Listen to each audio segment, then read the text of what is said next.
नमस्कार मित्रांनो, आज आपण पाहणार आहोत मुख्यमंत्री माझी लाडकी बहीण योजना याबद्दल सगळी माहिती आहे आणि KYC अपडेट कशी करावी याबद्दलही मी तुम्हाला थोडीशी माहिती देईल. ओके, नेमकी योजना काय आहे हे थोडक्यात आपण समजू.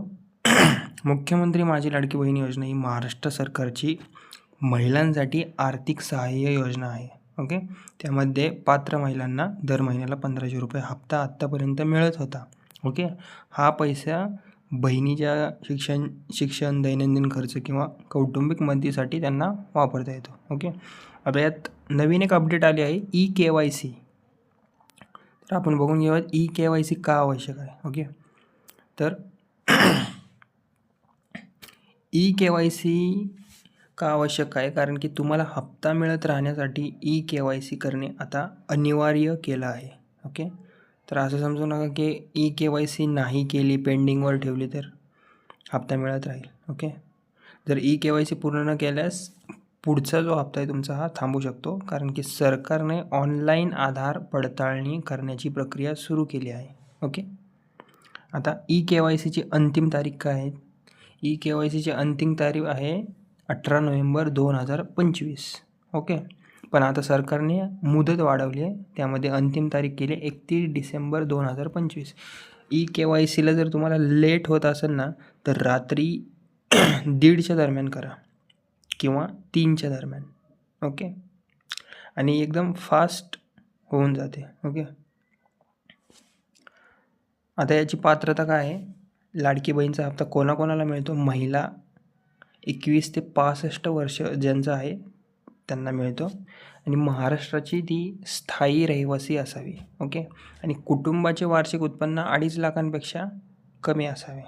जर तुम्ही हे निकष पूर्ण करत असाल तर तुम्हाला योजना ही लागू होते. ओके, आता KYC कशी करावी ते आपण बघूयात. सर्वप्रथम काय करा, अधिकृत हे जी लिंक दिली आहे मी ही ओपन करा. ओके, ही ओपन करा. क्रोममध्ये जा किंवा गुगलमध्ये जा आणि ही लिंक टाका. ओके, तर होम पेजवर तुमच्या काय येईल, तिथं KYC आधार व्हेरिफिकेशनवर पर्याय येईल, त्यावर क्लिक करा. त्यानंतर तुमचा आधार नंबर टाका आणि कॅप्चा येतो एक खाली. ओके, तो भरा आणि मोबाईलवर मग OTP येईल. थोडासा लेट होईल पण येईल. 1 वाजता रात्रीचं करा किंवा 3 वाजता करा, तुम्हाला येऊन जाईल आणि लगेच. आणि व्हेरिफिकेशनला टाकल्यानंतर OTP यायला आहे ना 2 मिनटं लागतात. मग 2 मिनटं तुम्ही तशीच ती स्क्रीन चालू ठेवा आणि त्याच्यानंतर OTP टाका आणि सबमिट करा.